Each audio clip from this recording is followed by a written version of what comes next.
Hi friends, welcome to Crazy spot. இன்றைக்கி இந்த வீடியோவில் இன்னையோட ஒரு ஹாட் டாப்பிக்கை பற்றி தாங்க பார்க்க போகிறோம். அது என்னன்னு பார்க்குறதுக்கு முன்னாடி இந்த சேனலை சப்ஸ்கிரைப் பண்ணாதவங்க சப்ஸ்கிரைப் பட்டனை கிளிக் பண்ணுங்கள். அது மட்டும் இல்லைங்க, நான் வீடியோ போட்ட உடனே உங்களுக்கு நோட்டிஃபிகேஷன்ஸ் வரணும்னா சப்ஸ்கிரைப் பட்டன் பக்கத்தில் இருக்கிற பெல் பட்டனையும் கிளிக் பண்ணுங்கள். இன்னையோட ஹாட் டாபிக் என்னன்னு பார்த்தீங்கன்னா, பெங்களூரில் இன்றைக்கி கேட்ட ஒரு பாம் சவுண்ட் மாதிரி கேட்ட ஒரு சவுண்டு தாங்க. அந்த சவுண்ட் கிட்டத்தட்ட 120லேருந்து 130 டைம்குள்ளே, மதியம் 120லேருந்து 130க்குள்ளே அந்த சவுண்ட் கேட்டிருக்குங்க.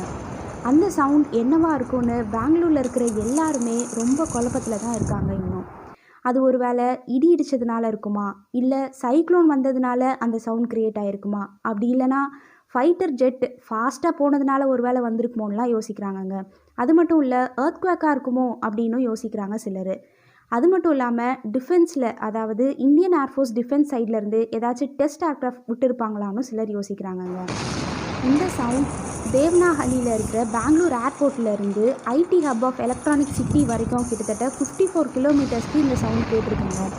Karnataka state natural disaster monitoring சென்டரில் இருக்கிற டைரக்டர் ஸ்ரீனிவாஸ் ரெட்டி சொல்லியிருக்காரு, கண்டிப்பாக இது எர்த்குவேக்கோட சவுண்ட் இல்லை, செய்சோமீட்டர்ஸில் எந்த சேஞ்சஸும் வரல, அதனால கண்டிப்பாக அது எர்த்குவேக் இல்லைன்னு டைரக்டர் சொல்லியிருக்காருங்க. அது மட்டும் இல்லை, அப்படியே எர்த்குவேக்காக இருந்திருந்தாலும் அது பர்டிகுலர் ஏரியாவுக்கு மட்டும் இருந்திருக்காது, அது வைட் ஸ்ப்ரெட்டாக, அதாவது பெரிய அளவுக்கு தான் காமிச்சிருக்கோன்றத டைரக்டர் ஸ்ரீனிவாஸ் ரெட்டி சொல்லியிருக்காங்கங்க. அது மட்டும் இல்லாமல் எந்த இடத்துலையும் பாம்பு வெடிச்சதாவோ இல்லை எர்த்குவேக் ஏதாவது அசைவுகளை உணர்ந்ததாவோ எந்த கம்ப்ளைண்ட்டும் இல்லைங்க. ஆனால் சிலர் மட்டும் சில வைப்ரேஷன்ஸை மட்டும் லைட்டாக உணர்ந்திருக்காங்க. ப்ளூரு ஏர்போர்ட்லேருந்து ஸ்டார்ட் ஆன ஐஏஎஃப் டெஸ்ட் ஃப்ளைட்டில் இருந்து தான் இந்த சவுண்ட் வந்திருக்குன்னு கர்நாடகா டிஃபென்ஸ் மினிஸ்டர் ஒரு ட்வீட் பண்ணியும் இருக்காருங்க. அதனால ஒரே குழப்பமாக இருக்குது, எதனால் இந்த சவுண்ட் வந்ததுன்னு. இன்னும் பலருக்கு ஒரு கேள்விக்குறியாகவே இருக்குது. எல்லாரும் யோசிச்சுட்டே இருக்காங்க, இதனால் வந்திருக்குமா அதனால் வந்திருக்குமான்னு. பட் எதனால் வந்துச்சுன்னு இன்னும் யாருக்கும் கரெக்டாக தெரியலங்க.